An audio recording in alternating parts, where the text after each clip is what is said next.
Igice cya 12. Iby'umugore n'ikiyoka. Ikimenyetso gikomeye kiboneka mu ijuru.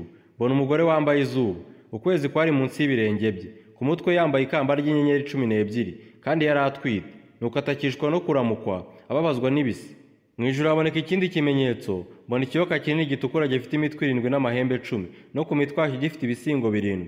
Umurizo wacyo kurura 1/3 cy'inyenyeri zo ku ijuru, uzijugunya mu isi. Icyo kiyoka gihagarara imbere y'uwo mugore waramukwaga, kugira ngo namara kubyara agere ko kirya umwana we kimutsotsobe.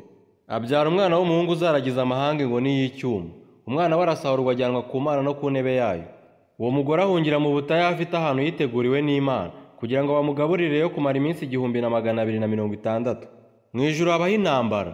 Mikayeli n'abamarayika iyo batabarira kurwanya cya kiyoka.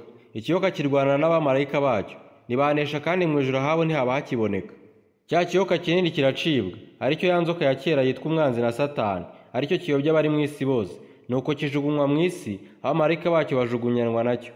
Numva ijwi rirenga rivugira mu ijuru riti, noneho agakiza karasohoye, gasoranye n'ubushobozi n'ubwami bw'Imana yacu n'ubutware bwa Kristo wayo, kuko umurezi wa bene data ajugunywe hasi, bahoraga barega ku manywa na nijoro imbere y'Imana yacu.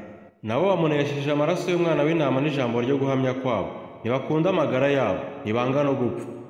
Nuko rero wajuruwe, namwe baririmo nimwishime, naho wowe wasiwe, nawe wanyanja we, mugushira ishyano kuko Satani yabamanukiye afite umujinya mwinshi, azi yuko afite igihe gito.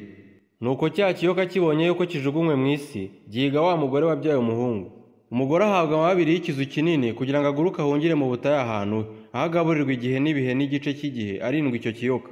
Icyo kiyoka gicira amazi ameze nk'uruzi inyuma y'uwo mugore kugira ngo amutembane, ariko isi iramutabara, yasamye akanwa kayo imiruzi cya kiyoka cyaciriye. Ikiyoka kirakara wa mugore kiragenda ngo kirwanye abo mu rubyaro rwe basigaye bitondera amategeko y'Imana kandi bafite guhamya kwa Yesu.